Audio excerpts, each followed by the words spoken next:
पहिला विवाह व पहिले कुटुंब आणि यासाठी आपल्याला उत्पत्ती अध्याय 2 सर्वात सुंदर रीतीने मार्गदर्शन करतं. काही वचनं तुमच्यासाठी मी वाचू इच्छितो ह्यावेळेस. मग परमेश्वर देवाने आदामाला गाढ निद्रा आणली आणि तो झोपला. तेव्हा त्याने त्याची एक फासळी काढून घेतली. तिची जागा मांसाने भरून आली. परमेश्वर देवाने आदामाची फासळी काढून तिची स्त्री बनवली आणि तिला आदामाकडे नेले. तेव्हा आदाम म्हणाला, आता ही मात्र माझ्या हाडातले हाड व मांसातले मांस आहे. हिला नारी म्हणावे, कारण ही नरापासून बनवली आहे. यास तो पुरुष आपल्या आईबापांना सोडून आपल्या स्त्रीशी जडून राहील. ती दोघे एक देह होतील. उत्पत्ती अध्याय 2 वचन 21 ते 24. ज्या प्रकारे आपण मागच्या क्लासमध्ये किंवा बायबल स्टडीमध्ये शिकलो आहे की उत्पत्तीचं पुस्तक जे आहे सर्व गोष्टींची सुरुवात दाखविते. आणि मागच्या वेळेस आपण विश्वाची उत्पत्ती यावर आपण बायबल अभ्यास केलेला होता. आणि आज आपण खास करून पहिलं कुटुंब आणि अ, पहिला विवाह यावर आपण लक्ष केंद्रित करणार आहोत. सर्वात प्रथम ह्या संपूर्ण शास्त्र भागामधून अध्याय 1 आणि अध्याय 2 मधून जे ठळक असे मुद्दे आपल्या समोर येतात ते म्हणजे विवाह संस्थेचा निर्माणकर्ता देव आहे. God is the author of the marriage or the institution of the marriage हे आपल्याला ह्या ठिकाणी शिकावयास मिळतं. कारण की परमेश्वराने आदामापासून हवा निर्माण केली आणि स्वतः परमेश्वर जो आहे हवेला आदामाजवळ घेऊन जातो आणि परमेश्वराने त्यांना आशीर्वाद दिलेला आहे. फलद्रूप व्हा, बहुगुणित व्हा अशा रीतीचा आशीर्वाद दिलेला आहे. आणि जणू काही परमेश्वर स्वतः जो आहे एका पित्याप्रमाणे अ, ह्या स्त्रीला किंवा मुलीला आदामा आदामाकडे घेऊन जात आहे आणि तिचा हात स्वतः परमेश्वर आदामाला देत आहे. असं चित्र जे आहे ह्या अध्याय 2 मध्ये आपल्याला दिसतं. तर सर्वात पहिला मुद्दा जो आहे की परमेश्वर विवाह संस्थेचा निर्माणकर्ता आहे आणि विवाहाची रचना सुद्धा त्याचीच आहे. If God is the author of the marriage than the design is also his. आपण ह्या ठिकाणी पाहतो की विवाहाची रचना सुद्धा परमेश्वराची आहे आणि विवाहाची जी रचना प्रभूने दिलेली आहे ती आपण पुढे वचन 24 मध्ये पाहणार आहोत. आणि त्यामुळे मनुष्य किंवा कोणतीही संस्था, ह्या भूतलावरील कोणतीही संस्था, चर्च, पोप, पाळक वर्ग किंवा कोणतेही सेवक किंवा सरकार देवाच्या रचनेमध्ये बदल करू शकत नाही. केल्यास ते पाप ठरते. आणि कोणत्या रीतीचे बदल ह्या जगामध्ये आज होत आहे. पाश्चात्य जग असू द्या किंवा मग पूर्वेकडचं जग असू द्या, आपण पाहतो की वेदर इट इज ओरिएंटल और whether it is western world, there is change in the design of marriage. आपण पाहतो की सर्वत्र जे आहे लोक पापामुळे विवाहाच्या ह्या रचनेमध्ये बदल घडवून आणत आहे. आणि तो एक वेगळा विषय आहे आणि तो फारच मोठा विषय आहे. पण मला असं वाटतं की जे ख्रिस्ती लोक आहेत त्यांनी अनइन्फॉर्म्ड राहू नये, की आपल्या अवतीभोवती विवाह संबंधी लोक कसा विचार करतात आणि काय बदल घडून आलेले आहे मागील काही दिवसांमध्ये, हे आपल्याला ठाऊक असणं गरजेचं आहे.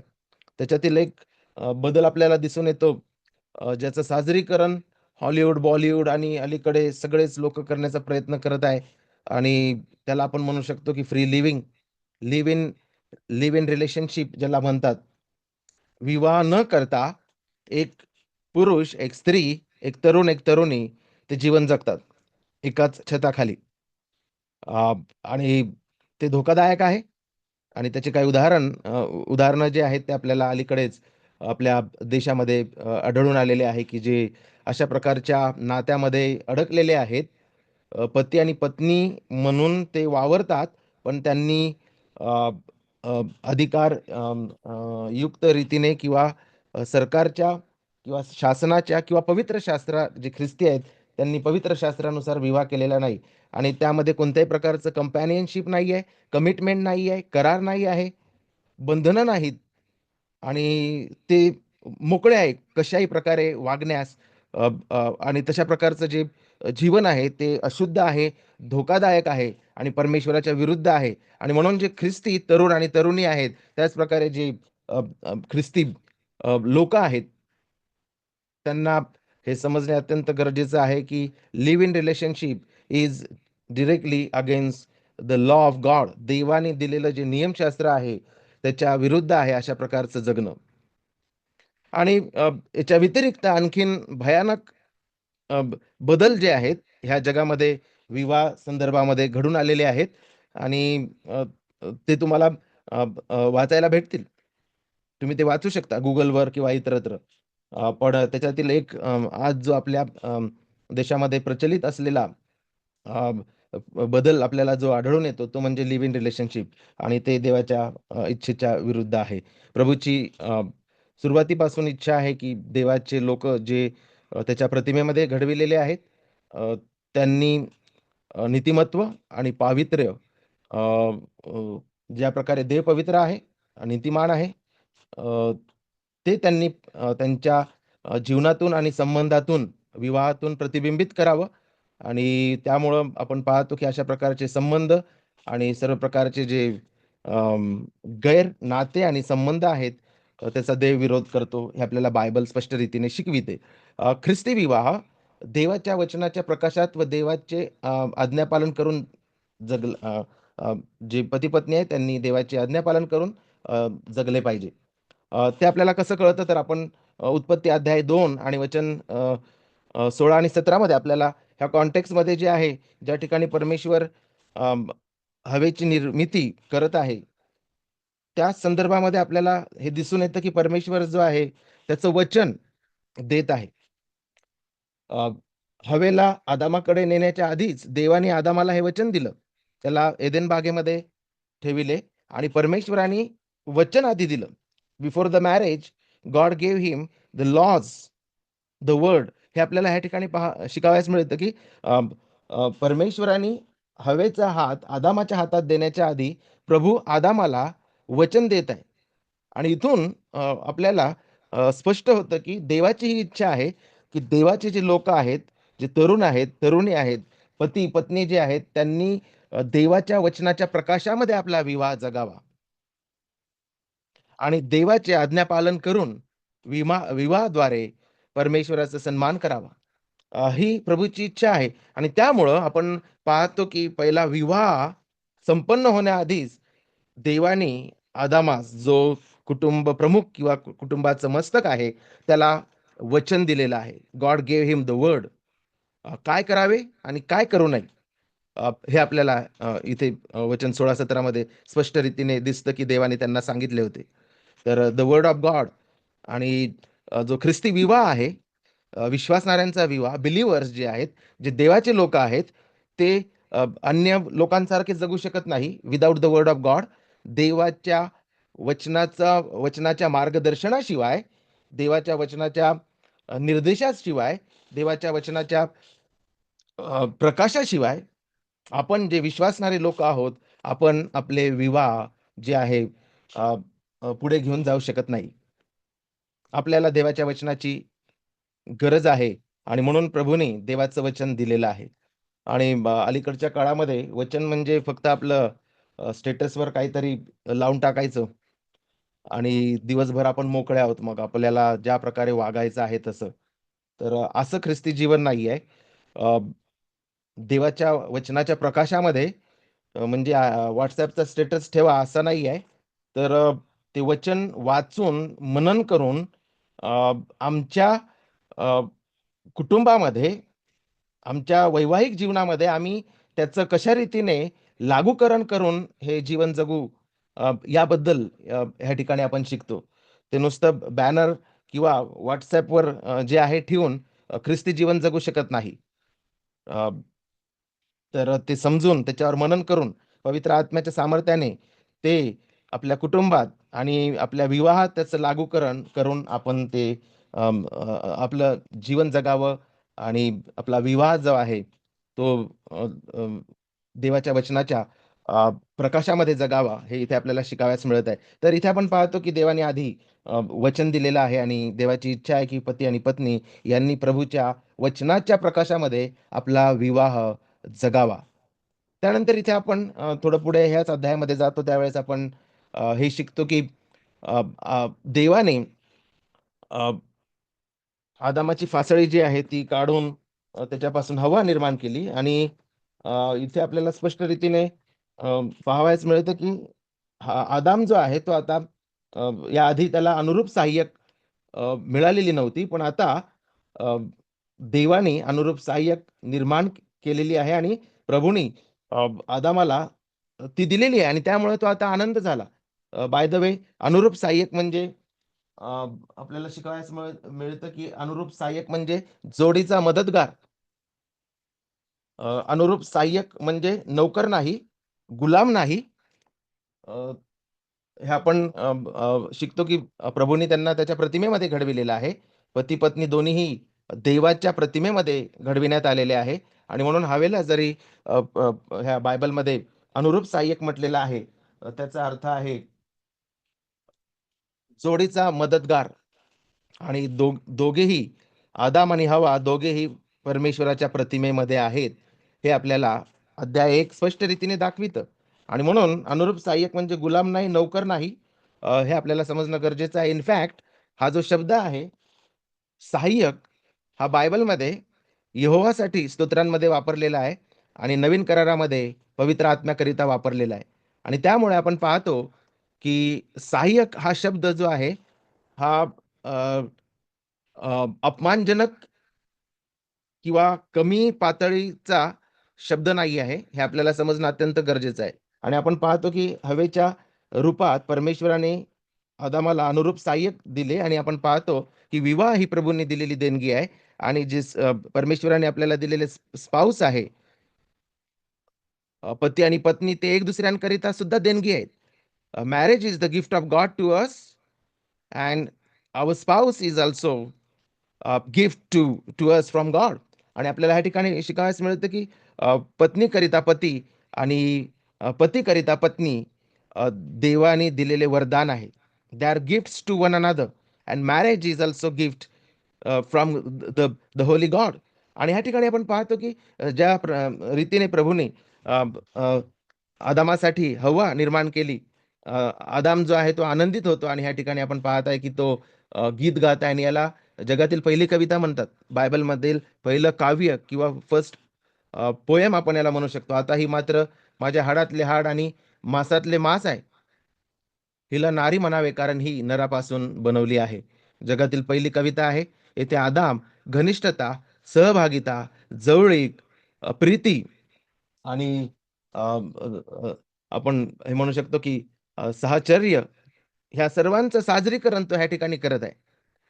Intimacy, fellowship, love and companionship he celebrating and he singing the first romantic song. आणि या ठिकाणी त्यांनी पहिलं जे आहे रोमॅन्टिक गीत त्याच्या पत्नीकरिता त्यांनी गायले. हे आपल्याला ह्या ठिकाणी स्पष्ट रीतीने शिकावयास मिळतं. आणि त्यामुळे जे आपण सर्व व्यस्त असतो कामामध्ये आणि मला असं वाटतं, की देवाने आपल्याला त्या रीतीने घडविलेलं आहे, की ज्या ठिकाणी आपण आपल्या स्पाउसप्रती, पत्नीप्रती किंवा पत्नीने पतीप्रती जे आहे अ, अशा रीतीचं काव्य, रोमॅन्टिक पोएम जे आहे, ती म्हणावे. घनिष्ठता, सहभागिता, प्रीती आणि साहचर्य त्या ठिकाणी व्यक्त करणारी कविता किंवा गीत आपल्या पत्नीसाठी आणि आपल्या पतीसाठी बोलावे. त्याच्यामध्ये काही चूक नाही. कारण की इथून आपल्याला शिकावयास मिळत आहे, की आदाम जो आहे, he is singing the first romantic song, the first romantic poem for his spouse, for his wife. This is wonderful. हे सुंदर आहे. आणि कधी-कधी आपण जे ख्रिस्ती आहोत, विश्वासणारे आहोत. आपल्याला असं वाटतं, की ते फक्त जे बॉलिवूडमधले हिरो आहेत, फक्त तेच करू शकतात. पण इथे आपल्याला जे आहे स्पष्ट रीतीने पवित्र शास्त्रामध्ये हे पहिलं रोमॅन्टिक गीत, पहिली रोमॅन्टिक कविता जी आहे, आपल्याला पाहावयास मिळत आहे. ज्या ठिकाणी त्यांनी घनिष्ठता, सहभागिता, प्रीती आणि अ, साहचर्य याचं साजरीकरण केलेलं आहे. आपण पुढे जाऊया. सर सर्वात आधी आपण शिकलो होतो, की अ, परमेश्वर हा आपल्या विवाहाचा लेखक आहे, ऑथर आहे, डिझायनर आणि डिझाइन सुद्धा त्याचीच आहे. आणि काय आहे डिझाइन? परमेश्वरांनी ह्याच अध्यायामध्ये आपल्याला ती डिझाइन सुद्धा दिलेली आहे. ह्या ठिकाणी आपण पाहूया. ह्याच तो पुरुष आपल्या आई-बापांना सोडून आपल्या स्त्रीशी जडून राहील. ती दोघे एक देह होतील. उत्पत्ती 2:24. आणि यामधून 3 अ, विशेष शब्द आपल्या मराठीमध्ये आहेत. सोडून, जडून आणि एक देह. आणि इंग्लिशमध्ये leave, cleave end one flesh अशा प्रकारचे हे 3 शब्द आहेत. तर इथे सांगितलेलं आहे, की आज तो पुरुष आपल्या आई-बापांना सोडून अ, आपल्या स्त्रीशी जडून राहील. तर सोडूनचा अर्थ काय आहे? What is the meaning of living? Living father end mother. आपल्या आई-बापांना सोडून याचा अर्थ काय आहे? कारण की आता त्याची जी प्राधान्यता आहे, त्याची पत्नी, त्याचे लेकरं आणि त्याचा विवाह झालेला आहे. आणि त्यामुळे ह्या ठिकाणी सोडून हा शब्द वापरण्यात आलेला आहे. त्याची प्राधान्यता जी आहे, बदललेली आहे, हे इथे आपल्याला शिकावयास मिळतं. His priorities change. आणि त्याच्याबद्दल एका चित्राद्वारे मी तुम्हाला दाखवू इच्छितो, की कशा रीतीने ती प्रायोरिटी जी आहे, ती बदलल्या जाते. आणि हे समजत नाही. अनेक वेळेस हे कळत नाही, हे शिकवल्या जात नाही, मंडळीमध्ये शिकवल्या जात नाही आणि त्यामुळे बहुतांश जे विवाह आहे ते गोंधळामध्ये पडलेले आहेत आणि जे अ, पुरुष आहे किंवा पत्नी आहे, स्त्री आहे, they are not able to figure out. त्यांना समजून राहिलेलं नाहीये कारण की बायबलमधलं जे शिक्षण आहे अ, ते पुलपिटवरून आणि ते मंडळांमध्ये दिल्या जात नाही. बायबल स्टडीमध्ये दिल्या जात नाही, की फक्त विवाहाबद्दल ज्या दिवशी विवाह असतो त्या दिवशी इफिसकारास पत्रामधील तो अध्याय वाचतात आणि मग त्याच्यावर जे आहे बरंच काही सांगितलं जातं आणि विवाह लावून दिला जातो. पण विवाहाबद्दल ख्रिस्ती कुटुंबाबद्दल ख्रिस्ती मंडळीमध्ये वारंवार शिकवणं अत्यंत गरजेचं आहे. की पुरुष ह्या नात्याने त्याच्या जबाबदाऱ्या, त्याचे कर्तव्य काय आहेत? स्त्री ह्या नात्याने तिची भूमिका काय आहे? तिचे कर्तव्य काय आहे? आणि मग आपले आई-वडील, आपले नातलग, मंडळी यांच्या समोर आपण हा विवाह कसा जगावा हे सर्व जे आहे पवित्र शास्त्रामधून आपल्याला शिकवण्यात परमेश्वराने आपल्याला पवित्र शास्त्रामध्ये दिलेलं आहे आणि ते आपल्याला शिकणं अत्यंत गरजेचं आहे. तर स्पष्ट रीतीने ते सोडून, जडून आणि एक देह म्हणून शिकविलेलं आहे आणि इथे आपण पाहत आहे की सोडून याचा अर्थ आहे की पहिली प्राधान्यता. आता त्या पुरुषाची ज्याचा विवाह होतो त्याची पहिली प्राधान्यता त्याची पत्नी आहे, त्याचे लेकरं आहेत, ते त्याचं कुटुंब आहे आणि नक्कीच ते त्यांच्या आई-वडिलांचा सन्मान करू शकतात, त्यांच्यावर प्रीती करू शकतात, त्यांच्या गरजा भागवू शकतात. पण जो पुरुष आहे, तो आता अ, आज्ञापालन करण्यास तो बांधील नाहीये. He is not bound to obey the commandments or the commands of the father and mother because he himself is the head of the family. हे आपल्याला समजणं अत्यंत गरजेचं आहे. आई-बापांना सोडून म्हणजे त्यांना वाऱ्यावर सोडून देणे, त्यांच्याकडे लक्ष न देणे, त्यांचा तिरस्कार करणे, त्यांचा त्याग करणे, त्यांना अबंडन करणे, असं बायबल शिकवत नाही. हे आपल्याला समजणं अत्यंत गरजेचं आहे. पण ह्या ठिकाणी सोडून याचा अर्थ आहे, की पहिली प्राधान्यता आता पती-पत्नीची जी आहे पती आणि पत्नी आहे, हे समजणं गरजेचं आहे. अ, आणि ते मी चित्र स्वरूपामध्ये दाखवू इच्छितो. जडून याचा अर्थ कराराच्या एकनिष्ठतेने व कराराच्या प्रीतीने घट्ट धरणे, होल्डिंग फास्ट. जडून हा जो शब्द आहे, याला होल्डिंग फास्ट म्हटलेलं आहे. म्हणजे शब्दशः इब्री भाषेमध्ये जर आपण पाहिलं तर चिटकून राहणे, जडून राहणे, घट्ट धरणे, कराराच्या एकनिष्ठतेने, विश्वासयोग्यतेने आणि कराराच्या प्रेमाने घट्ट धरणे असा याचा याचा अर्थ होतो. आणि एक देह ह्या ठिकाणी म्हटलेला आहे. त्यांच्यातील ऐक्य व संयुक्तता, the unity and the the union between husband and wife. तर ही रचना प्रभूनी दिलेली आहे. अ, जो पुरुष आहे त्याला कळणं गरजेचं आहे, की त्याची प्राधान्यता आता बदललेली आहे. त्याचे मित्र त्याचे मित्र, त्याच्या मैत्रिणी अ, किंवा जे कोणी आधी प्रिय होते, आता ते कोणीही त्याला त्याच्या पत्नीपेक्षा प्रिय नाहीये. मग त्याच्यामध्ये नातलग येऊ शकतात, अ, अ, आई-वडील येऊ शकतात, सिबलिंग्स येऊ शकतात. जी पहिली प्राधान्यता आहे, प्रायोरिटी आता त्या पुरुषाची बदललेली आहे. त्याच्यावर जबाबदारी पडलेली आहे. त्याला कर्तव्य पूर्ण करायचे आहे देवाच्या सन्मानास्तव आणि देवाच्या गौरवास्तव. आणि ह्या ठिकाणाहून पुढे मी सोडून जडून आणि एक देह जे आहे त्याच्यासाठी एक चित्र आपल्या समोर मी दाखवू इच्छितो.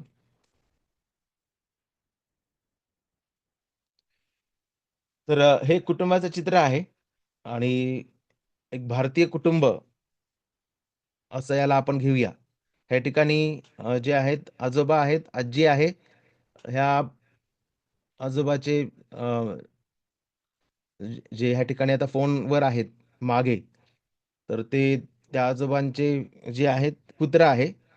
तुम्हाला हे दिसत आहे का clearly? Are you able to see this?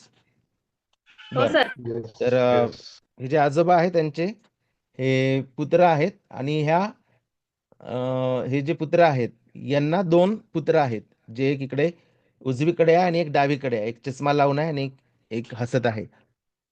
तर ह्या ठिकाणी आपण पाहतो की सर्वसाधारण रीतीने भारतीय संस्कृतीनुसार तर हे जितके पण लोकं आहेत त्यांचा हेड, हे जे मधात बसलेले जे अंकल आहेत टोपी घालून, हे मस्तक आहेत ह्या कुटुंबाचे. म्हणजे अ, हा जो पुत्र आहे त्यांचा किंवा त्याचे जे ग्रँडसन्स आहेत किंवा त्यांच्या पत्नी, त्यांचे लेकरं, ह्या सर्वांचा मुखिया, पुढारी हा व्यक्ती आहे. आणि हा एक व्यक्ती जो आहे, हा ठरवतो ह्या सर्वांच्या आवडी-निवडी, त्यांनी काय खावं, काय प्यावं, ह्या लेकरांना कोणत्या शाळेमध्ये टाकावं, त्यांची नावे काय ठेवावी. फॉर फॉर एक्झाम्पल हे ख्रिस्ती कुटुंब आहे, तर कोणत्या मंडळीमध्ये जावं, काय करावं, हे सर्व हे मधातले अंकल जे आहेत, हे ठरवतात. कारण की इंडियन कल्चरनुसार घरातील जे वयोवृद्ध आहे ते मस्तक किंवा पुढारी किंवा त्यांना अधिकार दिला जातो. परंतु पवित्र शास्त्रानुसार जे आपण आता शिकलोय सोडून, जडून आणि एक देह. मग ते न्यूक्लिअर कुटुंबामध्ये असू द्या. न्यूक्लिअर कुटुंब म्हणजे पती-पत्नी आणि त्यांचे लेकरं आणि एक्सटेंडेड फॅमिली याला म्हणू शकतो किंवा joint family. It is depend on them कसं राहायचं ते त्या पतीवर आणि पत्नीवर निर्भर आहे. दोघांच्या मताने, दोघांच्या इच्छेने ते न्यूक्लिअर कुटुंबामध्ये राहू शकतात किंवा एक्सटेंडेड फॅमिलीमध्ये राहू शकतात. याच्याबद्दल आणखीन पुढे काही निगेटिव्ह रिमार्क्स जे आहे मी देऊ इच्छितो. तर ह्या ठिकाणी आपण पाहतो की हे जे अंकल आहेत ह्या सर्वांचं भवितव्य, लाइक्स, डिसलाइक्स, काय खावे, काय प्यावे, कुठे जावं, काय करावं, लेकरं कोणत्या शाळेमध्ये जातील, काय उद्योगधंदा करावा, सर्वांसाठी हे निर्णय घेतात. किंवा काही कल्चरमध्ये ज्या वयोवृद्ध आंटी इथे बसलेल्या आहेत चष्मा घालून लाल साडीमध्ये. तर काही कल्चरमध्ये जे आहे अ, जी घरातील वयोवृद्ध स्त्री असते, ती सर्वांवर जणू काही हुकूमत चालविते किंवा जो वयोवृद्ध किंवा सर्वात मोठे जे आहेत ते मस्तक पण चालवितात. परंतु बायबलनुसार आपल्याला शिकावयास मिळतं, की हा यांचा जो पुत्र आहे, जो यांच्या मागे आहे, तो त्याच्या पत्नीचं मस्तक आहे आणि तो त्याच्या लेकरांचं मस्तक आहे. जोपर्यंत हे लेकरं लहान होते. परंतु आता हे लेकरं ह्या चित्रामध्ये असं दिसतं, की मोठे झालेले आहे. त्याला पत्नी आहे, याला सुद्धा पत्नी आहे. याला पण आपले लेकरं आहेत, याला सुद्धा आपले लेकरं आहे आणि हा इंडिव्हिज्युअली आपण पाहतो, की ते त्यांच्या कुटुंबाचे मस्तक आहे. हे अंकल किंवा ह्या अंकलचे जे पुत्र आहे, ते मस्तक नाहीये किंवा ही स्त्री किंवा जे कोणी पण त्या ठिकाणी असतील, अ, अ, ते मस्तक नाहीये. हे आपल्याला समजणं अत्यंत गरजेचं आहे. याचाच अर्थ की वडील किंवा आजोबा हे मस्तक बायबलनुसार ते मस्तक नसतात कुटुंबाचे. हे आपल्याला समजणं अत्यंत गरजेचं आहे. प्रत्येक जण इंडिव्हिज्युअली विवाह झाल्यानंतर आपल्या पत्नीचं आणि आपल्या लेकरांचं मस्तक आहे, हेड आहे. त्याला अधिकार आहे आणि पुढारपण त्याचं असतं. आणि इंडिव्हिज्युअली एक कुटुंब या नात्याने ते जॉइंट कुटुंबामध्ये जगू शकतात किंवा न्यूक्लिअर फॅमिलीमध्ये जगू शकतात. हा त्यांचा निर्णय आहे. देवाच्या वचनानुसार जे काही योग्य आहे, ज्याचा त्याचा प्रश्न आहे. पण आपण पाहतो की अलीकडच्या काळामध्ये अ, बऱ्याचदा समस्या उद्भवतात. जितके जास्त लोकं तेवढं गोंधळ वाढतो आणि वेळ भेटत नाही एक दुसऱ्यांसाठी. आणि त्यामुळं आपण पाहतो की बरेचसे लोक जे आहे न्यूक्लिअर कुटुंबामध्ये राहतात, जेणेकरून दररोजचे जे संघर्ष आहेत ते अव्हॉइड करण्याकरिता याचा अर्थ असा नाही आहे की आपले आई-वडील, बहीण-भाऊ आणि नातेवाईक यांना आपण त्यागतो किंवा सोडतो. पण जर त्या ठिकाणी त्रास आहे, गोंधळ आहे, समस्या आहे, प्रतिदिवशी आव्हान आहे, तर बरेचसे देवाचे जे सेवक आहेत, गॉडली पास्टर्स एंड टीचर्स, त्यांनी लिखाण केलेलं आहे की it is always good to stay with own wife and own children, आणि त्यांच्यावर तुम्ही फोकस करा, त्यांना वेळ द्या. आणि मग हे दोघांनाही लागू होतं. असं नाही आहे की अ, पतीकडचेच जे आहेत अ, ते घरात नसावे, तर अ, अ, जर इंडिव्हिज्युअल असलं तरी मला असं वाटतं की पती-पत्नी आणि लेकरं त्यांनी अ, जडून राहावं. आपल्या कुटुंबावर प्रीती करावी. प्रभूचं गौरव करावं. बरेचसे कुटुंब आहेत ज्या ठिकाणी अविश्वासणारे लोकं आहेत. जॉइंट फॅमिलीमध्ये ते तुम्हाला देवाची सेवा करू देत नाही. देवाची भक्ती करू देत नाही. देवाची उपासना करू देत नाही. चर्चला जाऊ देत नाही. मिशन कार्य करू देत नाही. असे जे कार्नल आणि जगिक आणि संसारिक लोकं आहे, असे जर लोकं असतील त्रासदायक, तर आम्ही नेहमी सजेशन देतो की लोकांनी जे आहे पत्नी आणि लेकरांसोबत वेगळं राहावं. परंतु जे इन-लॉज आहेत त्यांना आपण शत्रू समजू नये. तर त्यांना आपण अ, वारंवार जे आहे प्रभूची प्रीती दाखवू शकतो, त्यांचा सन्मान करू शकतो, त्यांचा आदर करू शकतो. इमर्जन्सीमध्ये त्यांच्या आपण गरजा भागवू शकतो, त्यांचं सहाय्य करू शकतो आणि अशा सर्वद्वारे जे आहे आपण आपली प्रीती, आपलं प्रेम, आपला आदर त्यांना आपण दाखवितो. परंतु एक विवाहित पुरुष जो आहे आज्ञा पालन करण्यास तो बांधील नाही आहे, हे आपल्याला समजणं गरजेचं आहे. कारण की तो आता मोठा झालेला आहे. ही इज नाऊ मॅन, आणि एक पुरुष या नात्याने त्याच्यावर जबाबदाऱ्या आहेत. हे आपल्याला बायबल स्पष्ट रीतीने दाखवितं. तर सोडून जडून आणि एक देह, याचा अर्थ अशा रीतीने आहे की प्राधान्यता बदललेली आहे. आणि कराराच्या एकनिष्ठतेने, कराराच्या प्रीतीने पुरुषाने आपल्या पत्नीला घट्ट धरून राहावे आणि एक देह म्हणजे ऐक्य आणि संयुक्तता हे आपल्याला ह्या ठिकाणी शिकावयास मिळतं.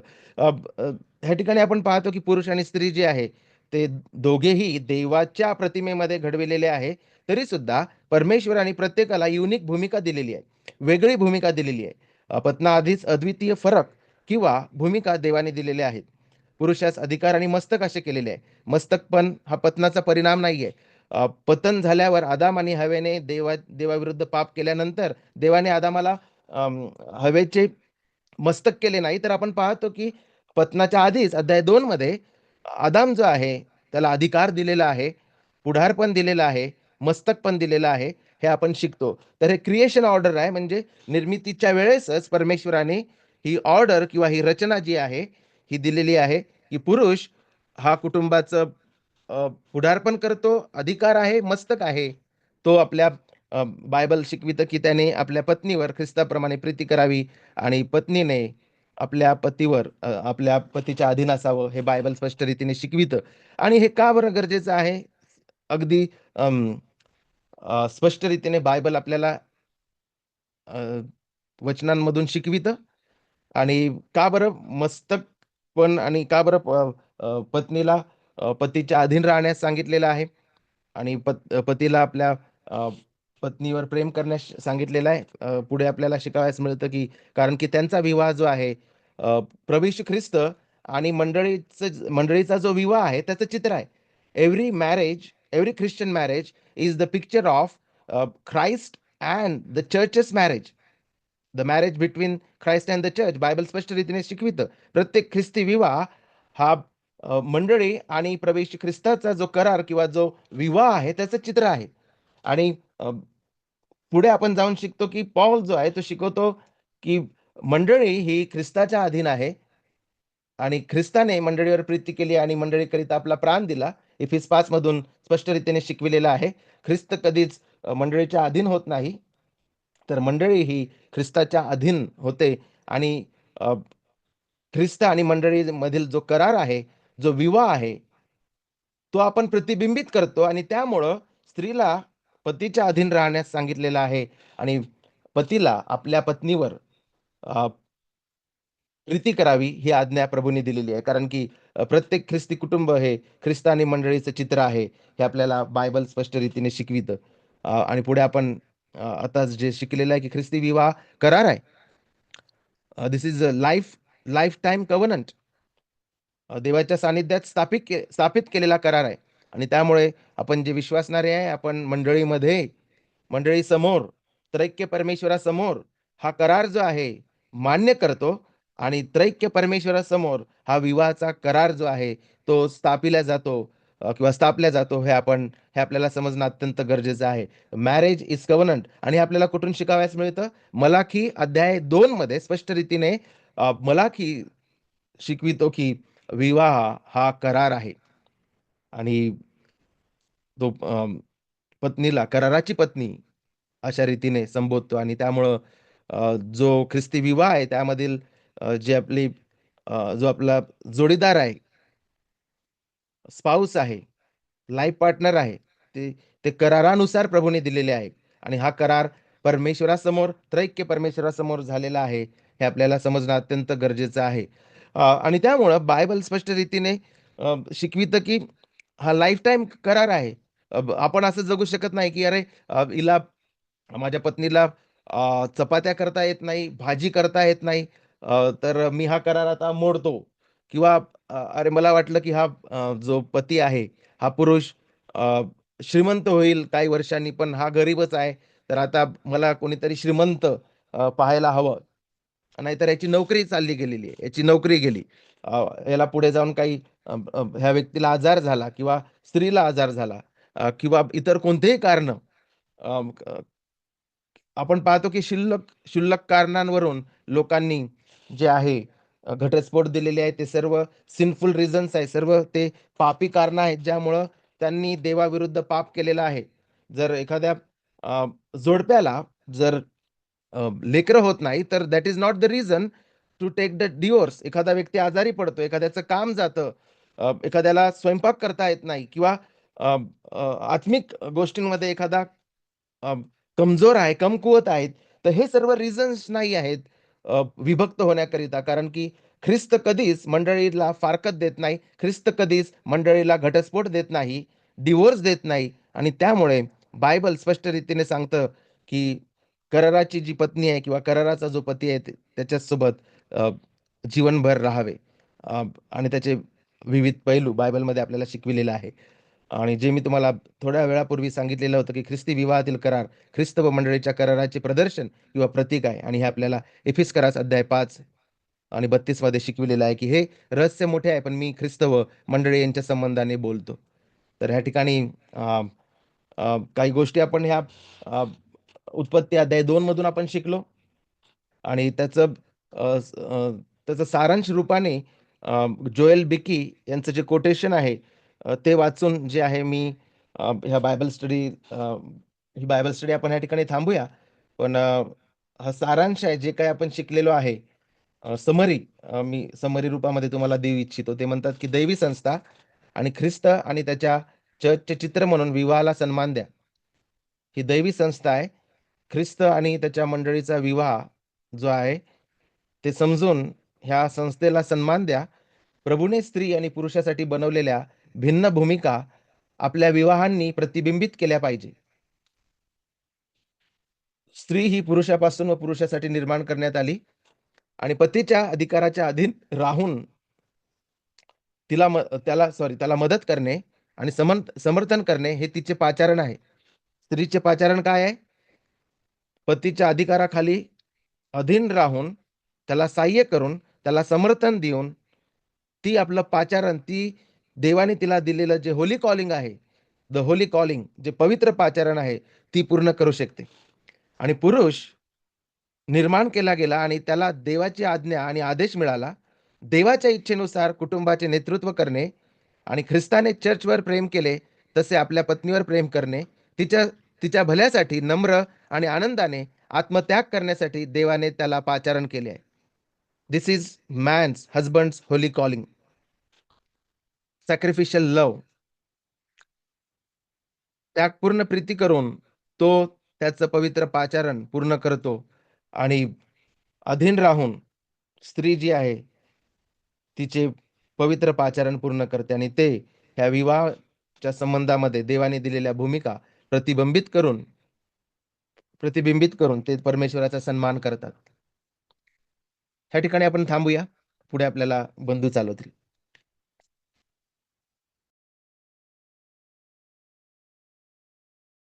Yes, thank you, brother. ह्या येणाऱ्या रविवारी ऑनलाईन असणार आहे चर्च.